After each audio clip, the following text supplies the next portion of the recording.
ビューアルバム Eons のリスニングパーティーへようこそ。この作品に込めた思いと曲の意味を話しながら一緒に旅に出よう。最後まで楽しんでくれ。1曲目のテンプスはこのアルバムの始まりですね。実はクロノスのメロディーを元にピアノで作ってて語りだけです。なんか時間そのものが話しかけてくるようなイメージでアルバム全体の世界観を聴いていく、そんなイントロになっています。じゃあ最初の曲テンパスいきます。すべては貴様の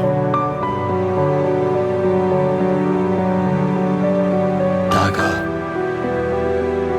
誰にも刻まれはしない。英語を超え沈黙の証人として影を刻む。世界は生まれ世界は滅びる。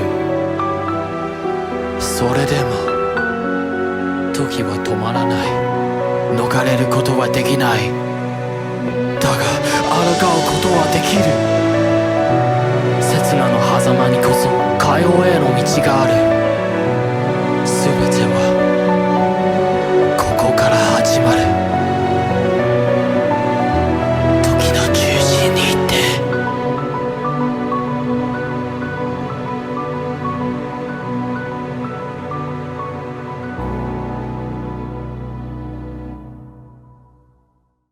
次の曲はクロノスです。この曲の歌詞はもともとユースケが書いたもので、本当はシルバーリーフ用だったんですけどたけしのイメージと合ってなかった。でも俺はなんかこの歌詞めっちゃいいなと思って、じゃあこの歌詞に音楽つけたらどうかなってなって、それでギターとかシンセとかあとドラムのアレンジも作って、あとでヴィンセントがちゃんとドラム取ってくれてボーカルのメロディも作りました。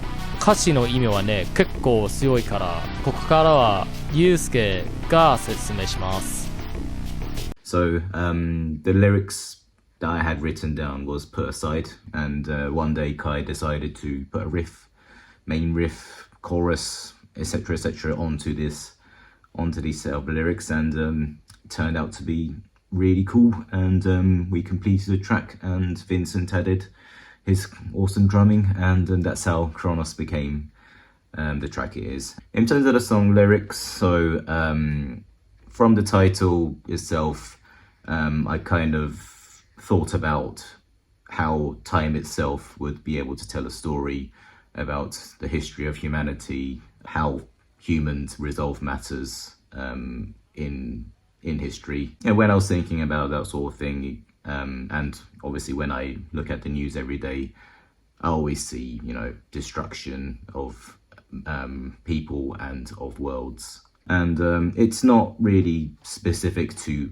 any, particular ongoing issue or any past incidents. It just seems to be the common denominator with every conflict, every incident, every crime, etc. It just comes from disgusting human nature, the 7 deadly sins that some people refer to as things like greed, envy, etc.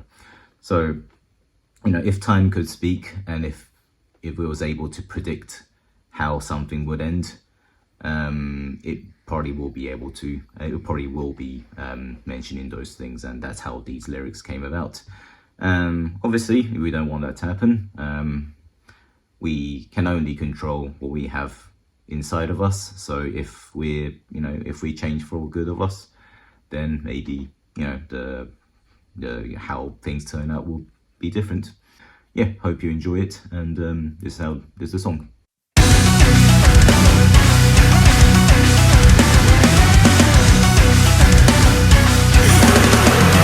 我がこそが時、世界のすべてを知る、旅をするものよ、運命を見せてやろう。あまたの世界破壊され、あまたの命消され、人は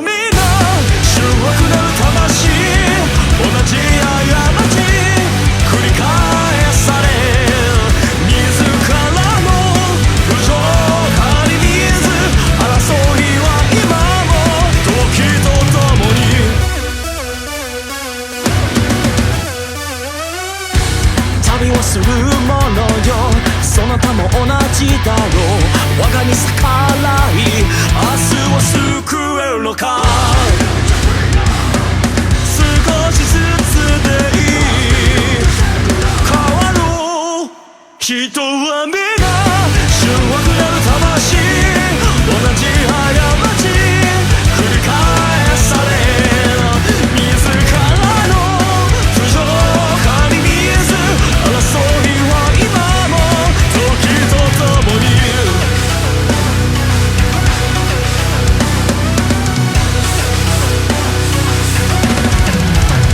時を刻む針が抜くを進んでも答えはない13番目の道があれば世界は変わる運命とともに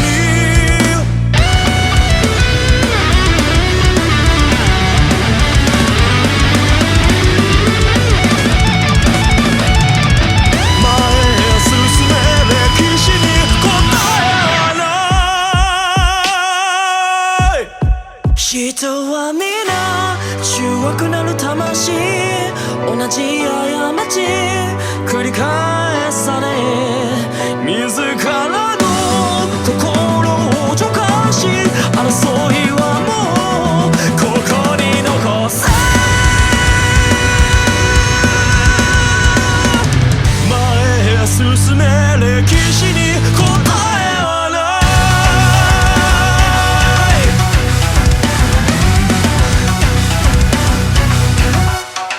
人は皆醜悪なる魂同じ過ち繰り返され自らの不条かに見えず争いは今も時とともに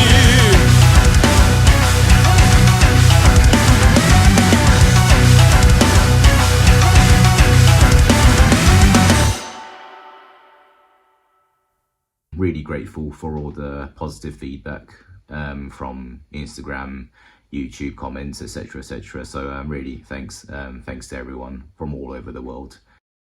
次の曲は Shadow of Time です。この曲はね、時間に縛られて生きる意味とか自分の存在を問いかけるようなテーマになっています。ちょっとダークなんですけど、メロディーは耳に残るようにキャッチにしたくて意識して作りました。だから多分一回聴いたら頭から離れないと思います。One track that really stood out for me was Chronos. I really enjoyed recording this one. It's a very powerful track with lots of intricate drum parts. And another track that I always look forward to playing live is Shadow of Time. That is such a fun track to play. And judging by the crowd's reaction, I think the fans feel the same way.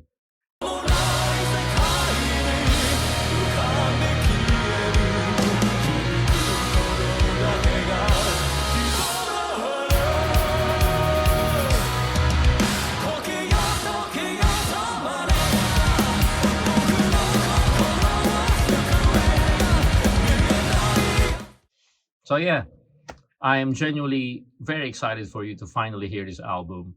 We've worked really hard on it for almost a year, and I hope you enjoy listening to it as much as we enjoyed making it.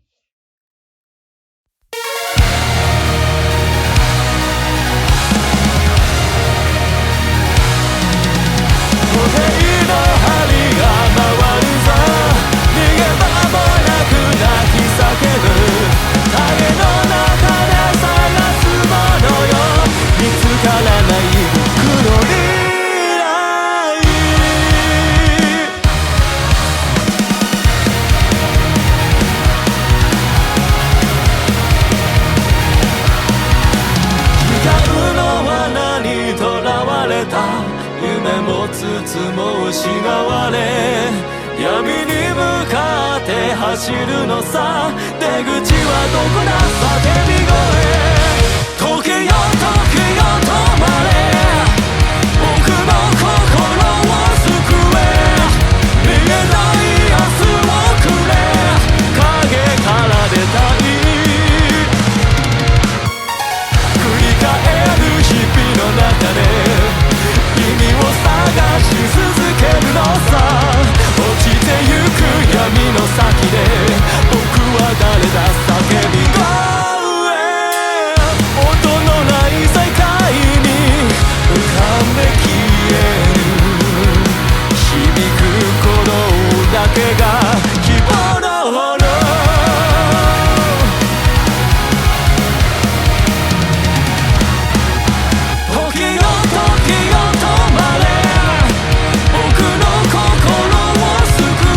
れたい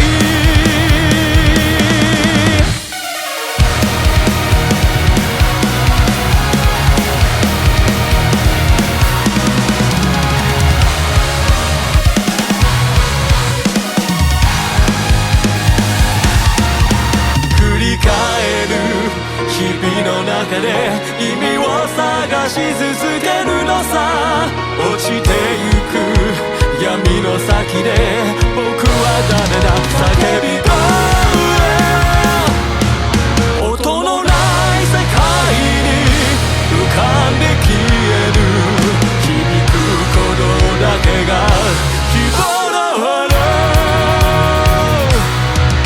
溶けよ溶けよ止まれ僕の心を救え見えない明日をくれ影から出たい出たい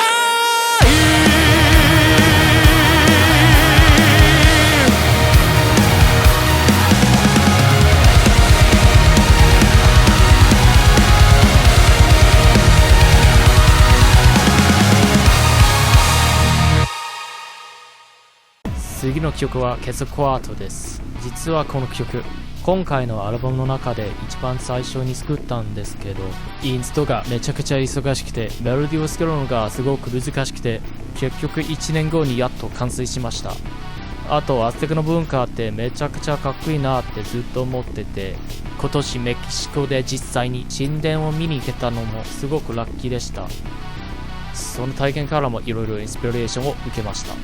歌詞についてはここからユウスケに話してもらいます。 It started off with Kai providing us with a demo. It had a really interesting rhythm to the chorus, a really, really cool bridge section, and it was kind of different to the average Esprit song, I would say.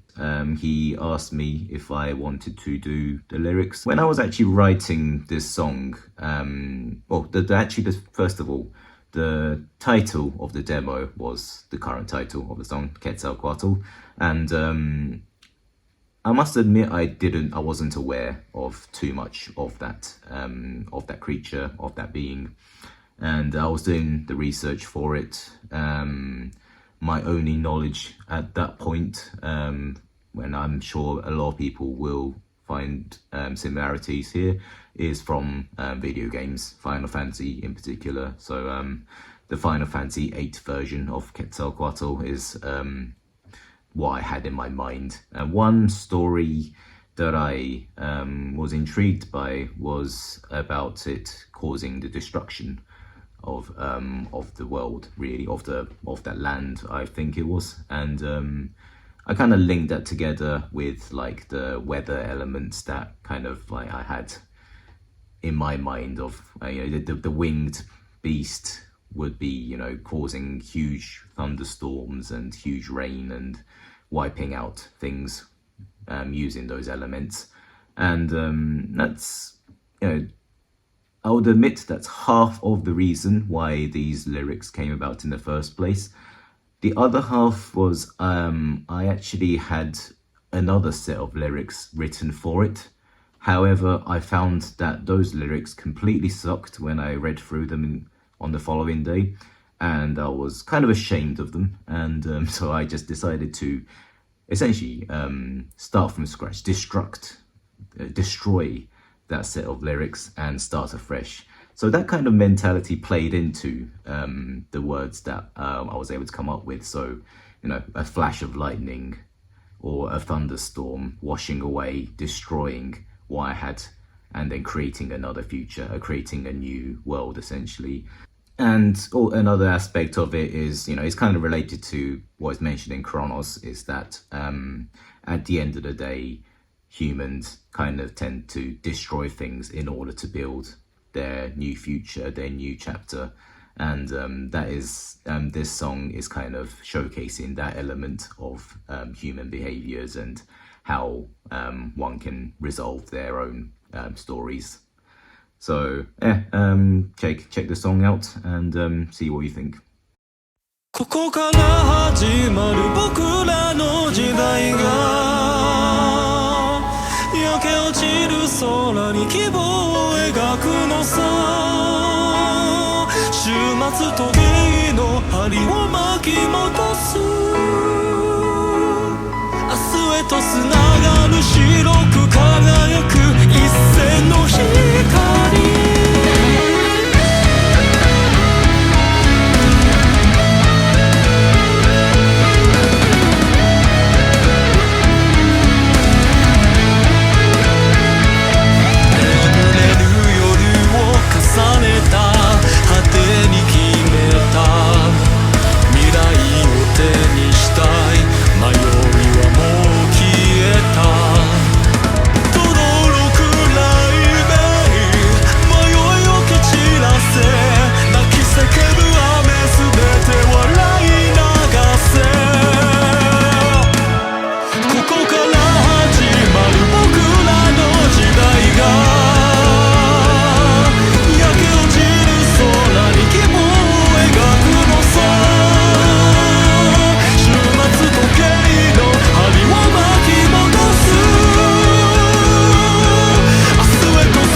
じゃあシルバーリーフの解説をします。まずこの曲は歌詞が非常に難解で日本で生まれ育ったちょっと文学に精通している日本人じゃないとわからない歌詞になってます。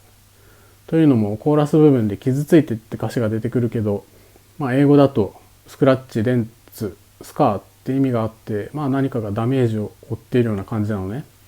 で、俺は何が傷ついたのかを歌詞には書いてないから、あまり深く考えずに歌詞を読むと心が傷ついているのかなって思うけど、実はそうじゃなくて、俺は小さい頃フットボールプレイヤーになりたくてクラブチームに入って毎日練習してたんだけど、母親は頑張ってるとか応援してるとは言わなくて、代わりにユニフォームやフットボールブーツがボロボロだね、怪我もたくさんしてるねって言って、新しいフットボールブーツを買ってくれたりしてて、これはすごく日本的な考え方なんだけど、傷つくってことはそれだけ何かを頑張ったって意味があって、その母親のセリフは俺の努力を見てて知って認めてくれてるってことだったのね。例えば俺のギターとかベースはボロボロだけど別に雑に扱ってたわけじゃないし、勉強頑張ってる人はペンやテキストブックがボロボロに傷だらけになっちゃうしね。でももちろん心が傷ついたって意味もあるし、その一行の歌詞の中で努力をしたって意味とその結果心が傷ついているって2つの意味が入ってて、こんな感じで複数の意味を持つ歌詞が全体的に入ってます。まあ俺もいい年だからね、いろいろ諦めて挫折したことも多いんで、安易にただ頑張ろうって歌詞にはなってないです。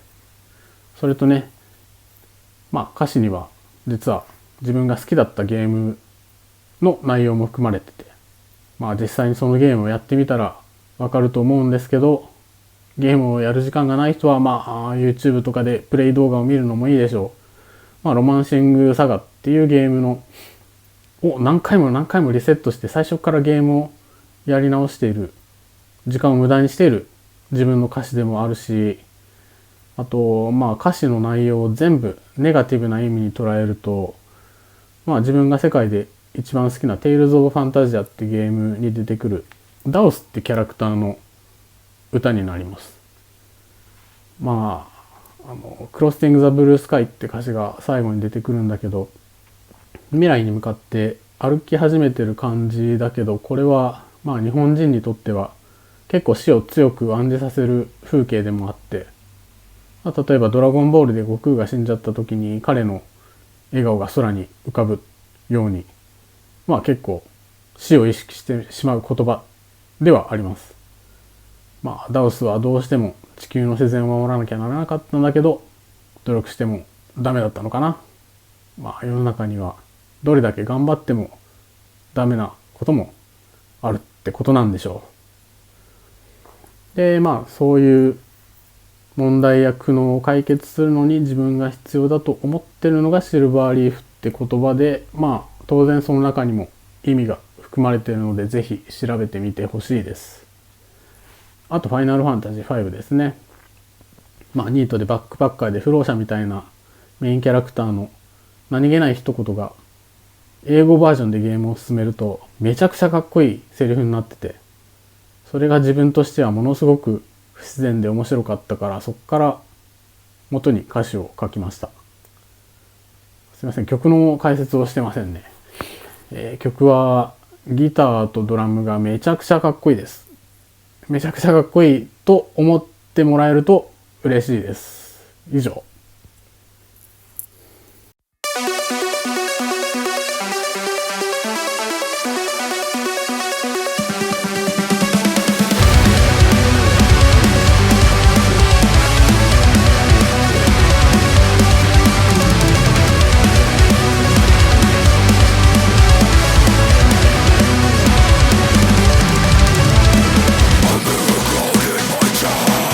溶けてる小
Hi, I'm John Hutchins, and I was the mixing and mastering engineer for Esprit d'Air's new record, Eons. I think for me, when Kai sent the first few songs, I knew I wanted to try and preserve something of an organic quality, finding a balance between that tight, larger-than-life sound you'd expect from any modern metal production, and maybe something leaning slightly more on the more natural-sounding side, particularly where the drums and vocals were concerned. Probably mostly influenced by Vincent's unbelievable all-live drum recordings, just so much fun to work with, and Kai's vocal arrangements. I think the result is hopefully an electronic metal record that sounds modern and tight and punchy and everything you'd expect it to be, but also highlights that these are real performances you're hearing. I'd have to say Cronus was probably my favourite song to mix on this record. It's just a great, heavy, exciting song from start to finish, and it's also got some of my favourite synth parts on the whole record. Also, the shamisen was a lot of fun to mix since that's not something I get to work with very often. I also had a lot of fun working with Shadow of Time. It's just a really cool, synth-heavy driving song with great melodies and incredible drums. スターダストはね、録音してる時本当に泣いちゃったんですよ。この後はたけしに話してもらいます。スターダストはですね、悲しい別れの歌になってます。でもどうにかこうにかまた会えるんじゃないかなっていうような感じで希望を持ってる歌詞になってます。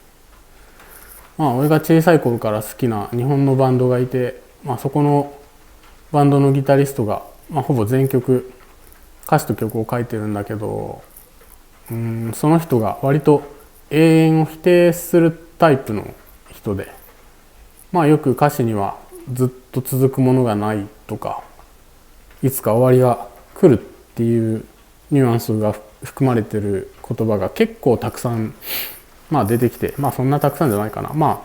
とにかく自分もそんな感じで永遠に続くものはないだろうとは思ってる人間です。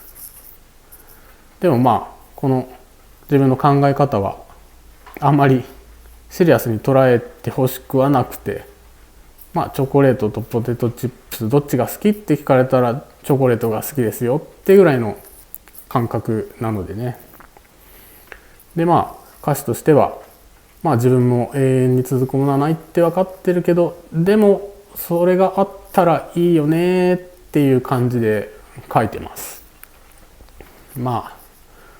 あとクロノスっていう曲の歌詞に同じ過ちは繰り返されるとってあるんだけど、嫌なこと辛いことひどいことだと分かっていても人は繰り返し同じことをやっちゃうっていうね。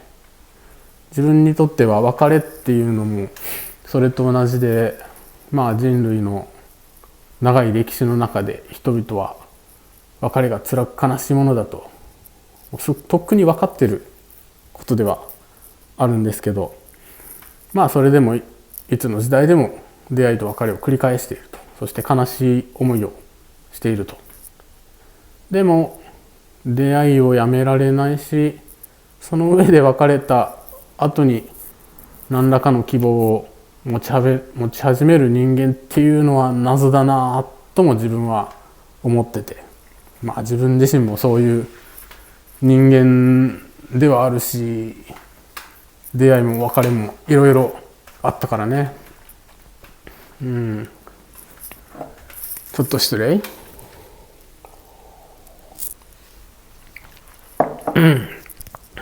曲は80年代90年代のジャパニーズロックバラードって感じ。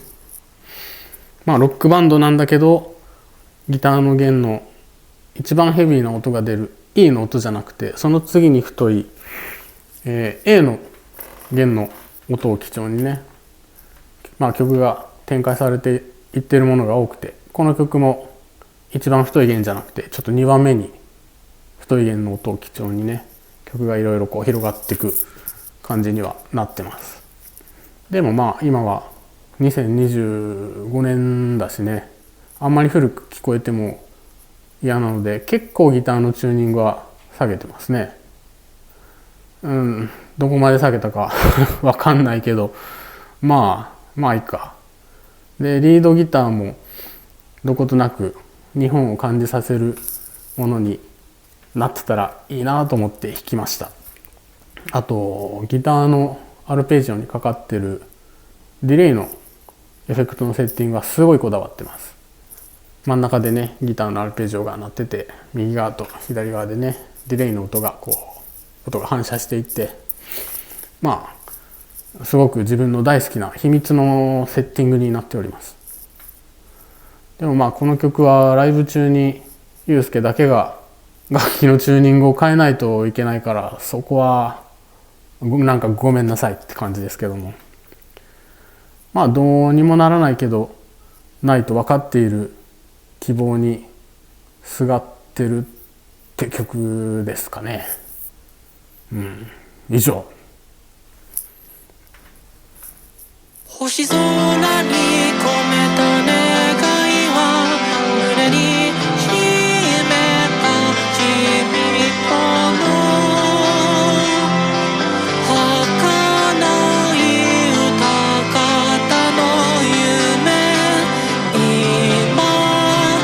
流れてく。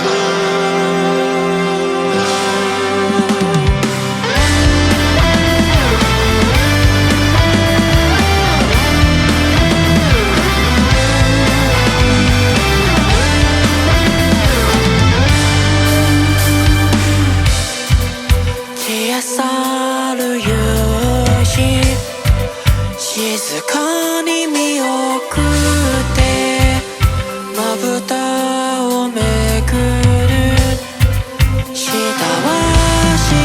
日々、星屑の海がやがて静かな時を奏でる、あの日のように夜空に捧げた願いは今も続く凪に飲まれて深い闇へと落ちてく。でも星はまた流され消えていく。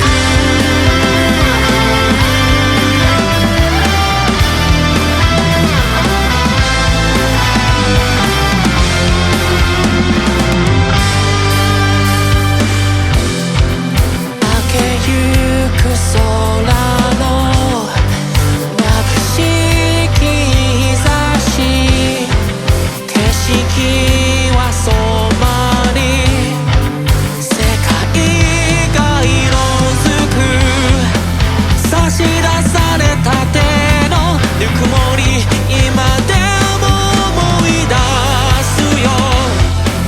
変わらないたった一つの想い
ターダストがすごく綺麗だったから、なんかそのまま終わらせたくなくてロストライズにつなげるためのイントルードを作ったんですよね。このマキナは曲ってよりちょっとしたブリッジみたいな感じで機械っぽいサウンドでちょっと不安な雰囲気を出しています。ロストライズンから先はちょっとダークで重い感じになっていくので、その世界に入っていくための導入になっています。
何かがさまよっている無限の地で染まった心は叫び続ける。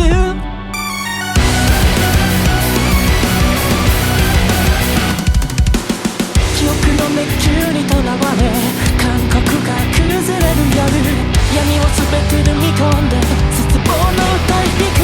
涙したたる痛み、夢の中の叫び声、逃げ場なき現実で生き続けるまだね。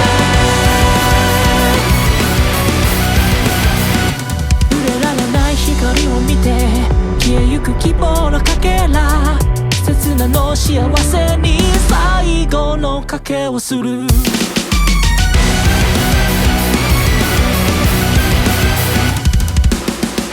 続くこの苦しみ、逃れられないこの世界、無限の闇を越えて There's no escape from this fate。 涙したたる痛み、夢の中の叫び声、逃げ場なき現実で生き続けるまだね。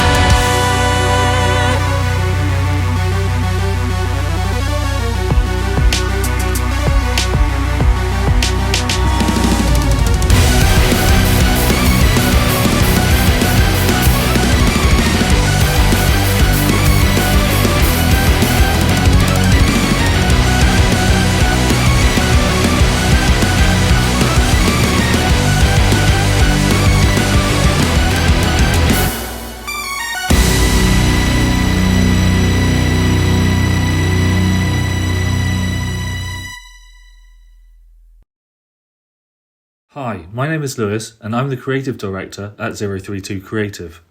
I want to thank Kai for inviting me to share some of the details behind the scenes, and sorry I can't be on the screen at the moment as I'm moving studio to a new location.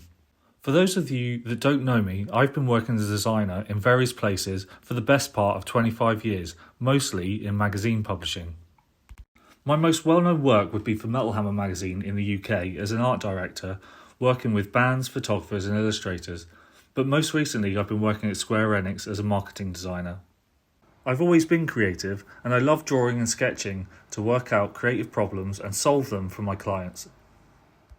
Over the years I've collaborated with the band on various projects, mostly working in geometric lines and one-colour designs. These projects include the artwork and merch designs for Oceans, Seasons and one of my favourites, Leviathan. When Kai emailed and asked me to create something in the similar style to these previous projects for Eons, I set about sketching out some initial ideas. By starting with small sketches, I get a chance to try out lots of ideas quickly and then develop those thumbnails to share with Kai. We then worked together to develop the final concept. For this artwork, I wanted to steer away from the idea of time, as we'd already explored this with seasons. So I tried to explore the idea of an ancient race, which then led to this concept of an ancient monolith being discovered. Once the idea is locked down, I would then do a more detailed sketch using pencils to really get an idea of how the details could work.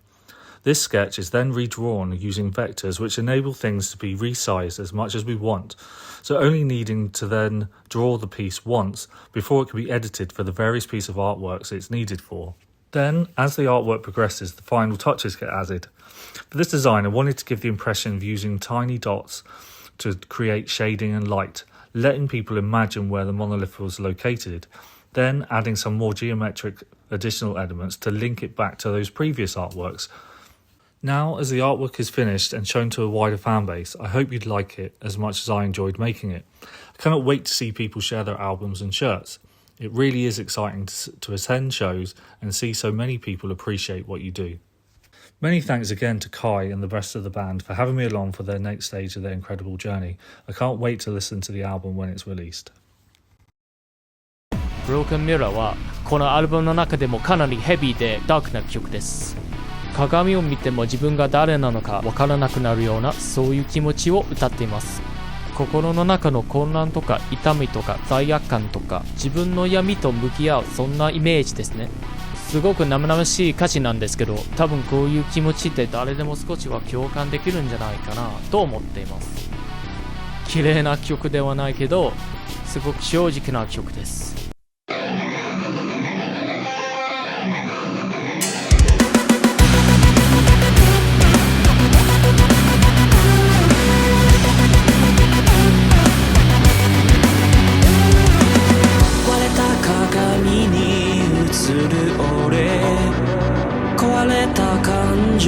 狂気の檻暗闇に沈む声が消えこの体は誰の This is cursing me らしくそしの地獄をさまよう薬ゆえが震え魂の霊乾いた血の味そ徳のそれでも止まらない歪んだ道を孤独の中で壊れてみせて見えない未来に希望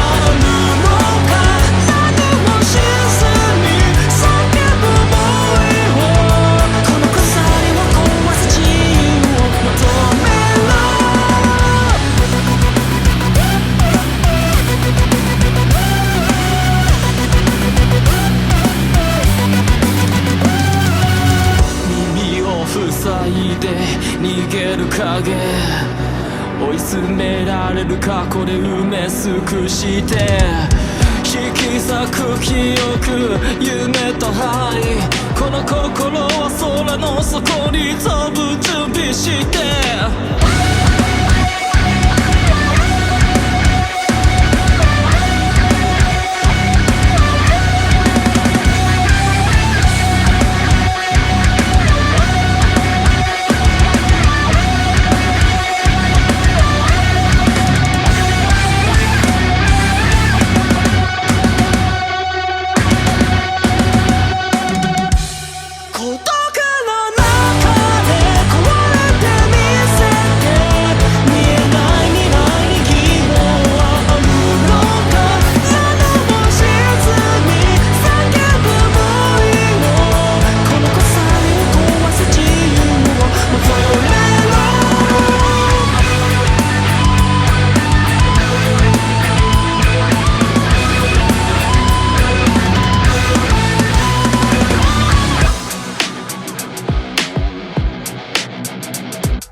Hey everyone, I'm Ashley. You've probably seen me running the merch table for Esprit d'Air. I've been working with the band since 2023 and it's been such an amazing experience travelling around Europe with them. Watching Esprit d'Air grow has been incredible. Kai works so hard completely independently without any label or management. My favourite song has to be Broken Mirror.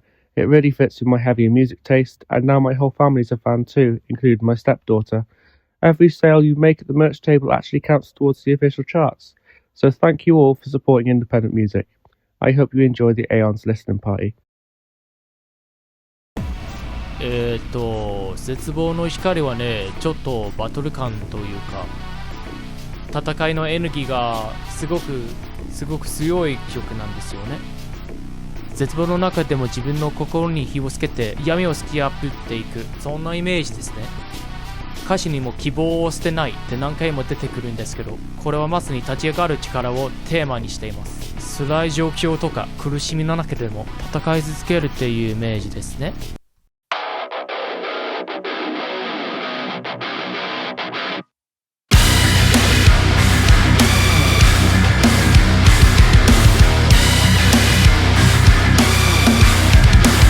闇の中でさまよう鬼の叫び知らない道、力強く生き延びる失われた魂見つけよう。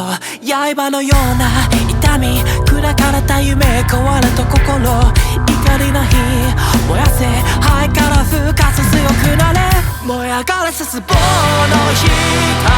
心に火をつけろ、夜を照らすその日まで。希望を捨てない、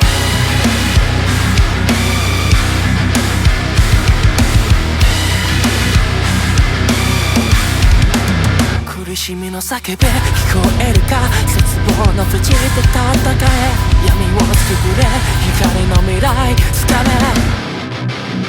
その場をその場をかけ戦って戦う魂のソース感じろ、これエナジーさせが今も燃え上がれ、今燃え上がれ絶望の光、心に火をつけろ、夜を照らすその日まで。希望を捨てない、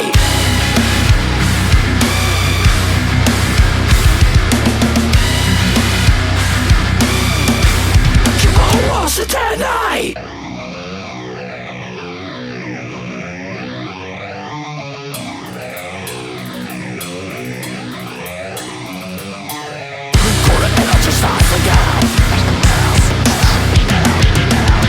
これエナジーさせが今燃え上がれ絶望の光、心に火をつけろ、夜を照らすその日まで。希望を捨てない、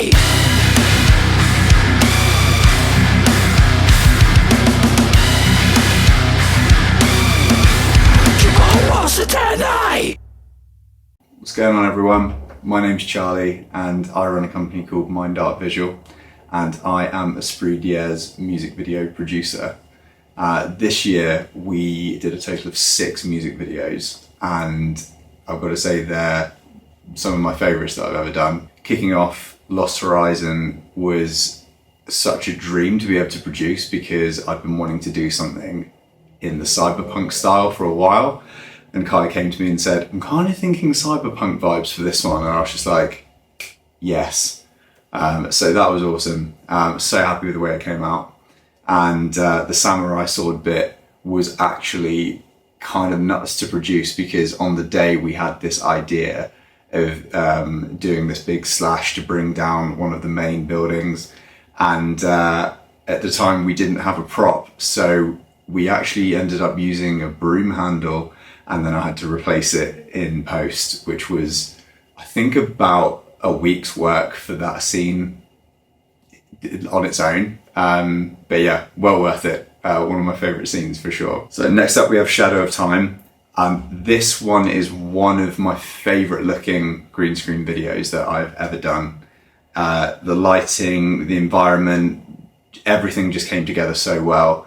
And I had the initial idea for the environment sort of way before we ended up shooting the footage. And I said to Kyle, like, what do you think of this? Like, this is kind of what I'm vibing with.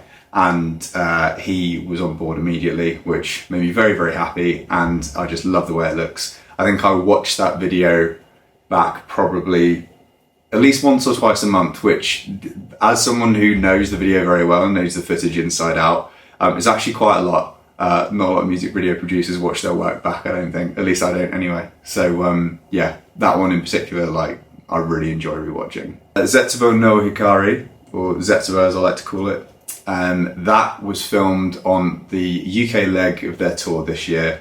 It was really good to actually get the real world performance of the guys in, like all of the emotion from the live shows and the energy from the live shows. It's a very different thing to capture than the green screen performance shots. Like with that, you're kind of always worrying about lighting and positioning and, you know, how that's going to work with the environment that currently doesn't exist yet.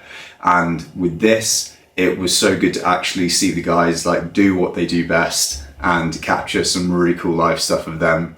And yeah, really happy with the way it came out. I think it's also one of my favourite songs from the new Aeons album as well. I particularly love Kai's vocals, and I think it just shows like how much he's diversified his vocal ability and you know, made it work, I think, flawlessly in a really, really cool song. So yeah, one of my favourites for sure. Video number 4 that I produced this year was Silverleaf. And this one, we used footage from the European leg of the tour. And the European tour itself was one of the best things I've experienced in my career. It was so much fun. Every show was awesome. I loved it from top to bottom. And throwing together the footage to create that video was like such a pleasure, because I got to look back through all of the shows and think about like what it was like standing there at various points and just, you know, enjoy reliving, you know, the 2.5 weeks. And yeah, epic song. I love that a majority of the footage came from the show that we did in Krakow in Poland. And the venue was awesome, and we managed to get some really cool performance shots there to weave in with the rest of the footage. So yeah, really fun one to put together. So on to our second round of green screen videos. We have Kronos, either one. Absolutely loved the theme of the song, and getting into mythological context is something that I've been looking to do for a while. So having the ability to create something and manipulate an environment that was just synonymous with that ancient kind of look, but also was really fitting for the band, was a really cool experience. In particular, I absolutely love the 360 shots of Kai. The way we did those, I think, were particularly clever, and I think it just adds like a whole other dimension to the video. It was particularly satisfying programming the sun going down and creating sunsets and having the stars come out and everything like that. So yeah, again, another fun one to produce. Finally, we have Broken Mirror, which came out 2 weeks ago, and this one, I was given the brief of industrial, Final Fantasy-esque, and just make it look cool. And yeah, I think we did just that. And the band performance, as usual, was absolutely on point. And that was particularly satisfying because the visuals from the environment and the lighting that we used on the day, I think, matched really, really well.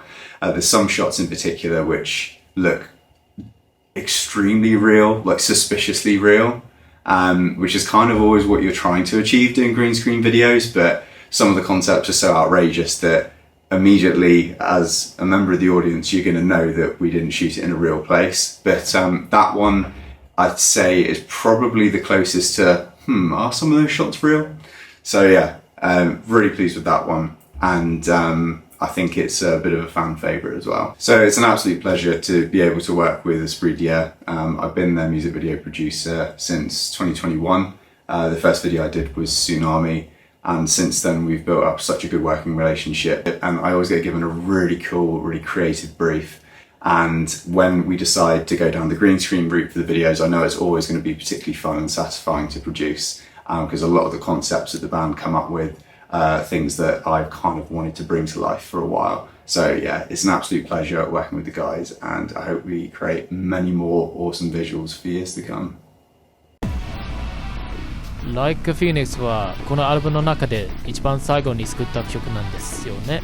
ツアーが長く続いて、正直ちょっと気持ちが落ちてて、疲れもあって、もう諦めちゃおうかなって思った時期にできた曲です。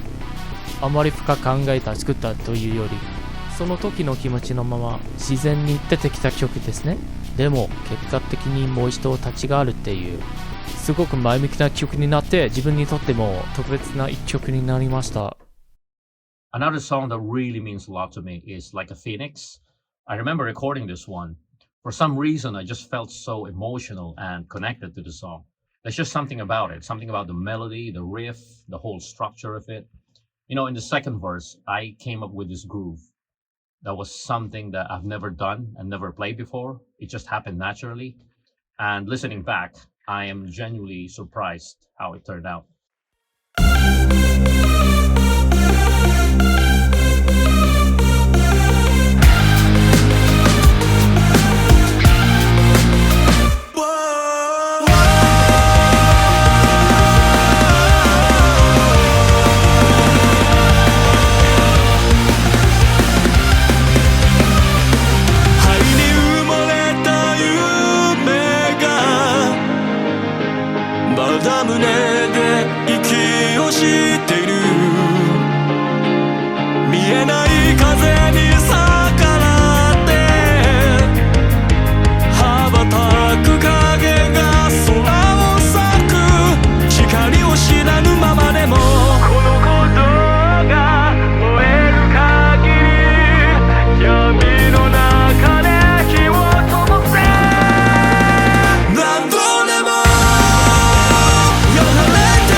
羽ばたけはこのアルバムの最後を飾る曲です。ここまで重いテーマとか暗い曲も多かったんですけど、最後は前を見て希望を感じられる曲にしたかったんですよね。羽ばたけっていう言葉の通り、過去とか痛みとかいろんなものを乗り越えて自分の翼で飛び立つ、そんなイメージです。アルバム全体の旅の締めくくりとしてこの曲を最後に持ってきました。最後の曲楽しんでくれたら嬉しいな。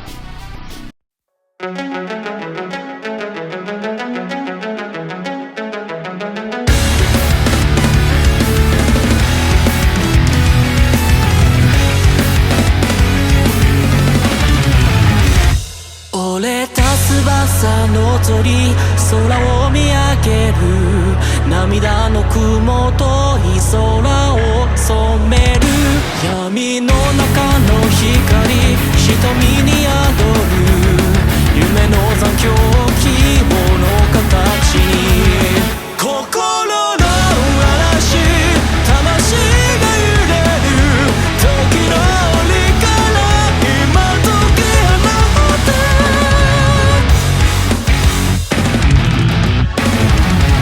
果てなき闇星が輝く羽ばたいて夜空を駆ける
Hey guys, thanks very much for joining this listen along party for our new album Aeons.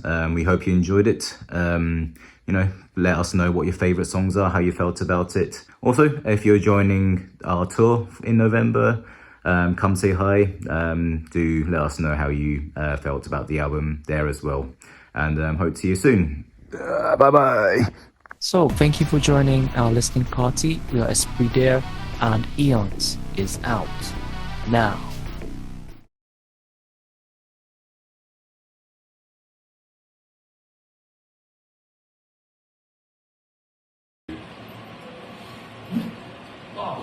Oh, that was almost really good. Yeah, because the lean that you did at the end worked so well. Yeah.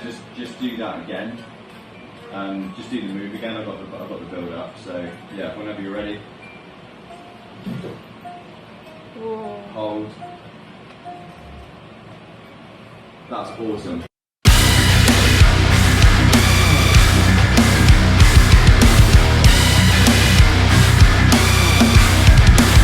Yami no naka de samayo胸の叫び知らない道力強く生き延びる失われた魂見つけよう刃のような痛み砕かれた夢壊れた心